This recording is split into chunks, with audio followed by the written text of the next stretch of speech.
Check out FlipsideGaming.com for all your gaming needs. Use the promo code HEROES to save 10% on all orders over $10.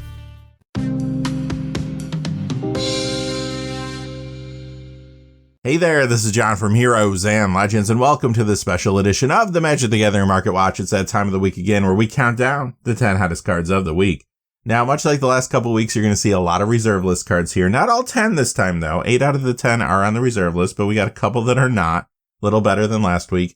And again, these reserve list cards are still a primary focus for collectors in the secondary market. It's not all about targeted buyouts. I mean, sure, you do see a lot of that going on right now, but there's also other reasons these cards are going up in value. We mentioned it last week, but there's a lot of preemptive buys going on. And what that means is you have players that are thinking, these cards might spike, so I might need to prioritize picking up copies. Enough people do that, and the card will go up in value. Additionally, remember, Kaldheim just came out, and there's a lot of new commander decks built around some of these Kaldheim cards. And when it works out that an older card might be desirable for one of these builds, it could go up in value pretty quickly as it starts to dry up in the secondary market online. Quickly, before we get into our top 10, though, just a fast reminder, if you go to FlipsideGaming.com, you can use that Heroes promo code to save 10% on orders over $10. Currently, you can pick up Kaldheim products as well as many other things that they have on the website. For example, if you use that Heroes promo code and you want to pick up a collector booster box of Kaldheim, it goes down to $190.80. And remember, whenever you spend more than $200 on an order, or if your order only consists of singles, shipping will be free in the United States. And as you know, whenever you use that promo code, it does support the channel, which is always appreciated. So thank you. And without any further ado, let's get into it. Number 10 is Sera Aviary, and as you can see from the top right corner, this is on the reserve list. That's how we notate the cards in these videos. This one went up $6.30 this week to $7.83 for a 413% increase. Real quick, this is a good time to explain how we come up with our top 10 cards. We look at two major pieces of criteria. We want to see a high percentage increase of value, and we also want to see a true increase in sales. And if you're wondering why a certain card isn't in this top 10, well, it fell short in one of those two categories, basically. Back to this card, though, and other than the fact that it is on the reserve list, getting hard to find in good condition, why is it going up in value? Well, it has seen some additional Commander play recently because of a Commander Legends card that came out not too long ago, and that card is Kanji Sky Warden. Number 9 is Mudslide. It goes up $6.79 to $9.99 for a 212% increase. Now, this card does see a little Commander play in a few different builds out there. However, the main reason it's moving this much right now is because of its status on the reserve list. The same is true for this card here. This is number 8, Implements of Sacrifice. It goes up $7.32 this week to $8.79 for a 497% increase. Number 7 is Willow Priestess. This one's going up $11.54 to $17.12 for a 207% increase if you're doing the math at home. Now, of course, this is moving up again because of its status on the reserve list, but maybe this is not a bad speculative pickup. Simply because Wizards has given a lot of attention to various tribes recently in their products.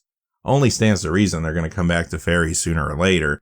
And that is a common link you're seeing between a lot of these reserve list pickups that are spiking this week. Many of them are either creature types that belong to a popular tribe or give advantages to a popular tribe. And here's another example of that at number 6. This is Anaba Spirit Crafter going up $12.96 this week to $15.22 for a 574% increase. Now, this does currently show up in Commander Minotaur tribal builds. Many times you'll find this in Sethron Hurlin General, or sometimes in Neheb the Worthy. Number 5, another popular creature type here. This is Lightning Dragon. This goes up $14.53 to $17.49. That is a 491% increase. And number 4 is another reserve list dragon. This is Catacomb Dragon going up $14.70 to $18. That is a 445% increase. Number 3 is Donate, and this is our last reserve list card of the day. It goes up $18.38 to $30.54. That is a 151% increase. Sometimes you will find this in Commander's Edgeru the Great-Hearted builds. Number 2 is Sky Shroud Poacher, the first of 2 non-reserve list cards we're going to see today. We finally got there. This one's going up $21.10 to $24.96. That is a 547% increase. Now, as you know by now, Kaldheim brought a lot of support for the Elf tribe, including a commander deck called Elven Empire. And this is a good upgrade for that build. Or if you want to build around Lathril from scratch, this is a good card for that endeavor as well. And number 1 is Smokestack from Urza's Saga. This goes up $31.47 this week to $47.25. That is a 199% increase. And this is seeing additional commander play because of a new Kaldheim card, and that is Tergrid God of Fright / Tergrid's Lantern. So far, that card has been a very popular build-around card among commander players early on. That's going to do it for this episode of the Market Watch. We saw 8 reserve list cards, 2 not on the reserve list, but those 2 cards, of course, were older cards too, and that's really where all the momentum is right now in the marketplace. And there's a lot of reasons for that. You can cite anything from the supply chain issues that we talked about last week, to the additional money a lot of folks got because of stimulus checks or tax returns, to the lack of paper tournaments leading to standard, modern, and pioneer cards not doing a whole lot, to even that slab graded 10 Alpha Lotus that sold for over $500,000 not too long ago. That was a huge news story circulated all over social media. That could have brought some more people into the hobby looking at older cards. I do think eventually this will settle down. There might be some retracing, but we've never seen anything like this before, so it's really hard to predict exactly what's going to happen. We'll keep watching it though. Check out our weekend episodes 2 of the Magic the Gathering Market Watch. We go into a lot more detail on cards there compared to these top 10 videos. And until next time, hey, stay safe out there. Thanks for watching. Please remember to like and subscribe and have a great day. Hey, thanks for watching. This video is made possible through the generous support of viewers like you on Patreon. Check out the description below for links to our Patreon page as well as our Amazon affiliate store, where a small percentage of all sales will also help support the channel. Finally, if you haven't had a chance yet to subscribe, hit that subscribe button so you don't miss any of the new videos on Heroes and Legends. Talk to you again soon and have a great day.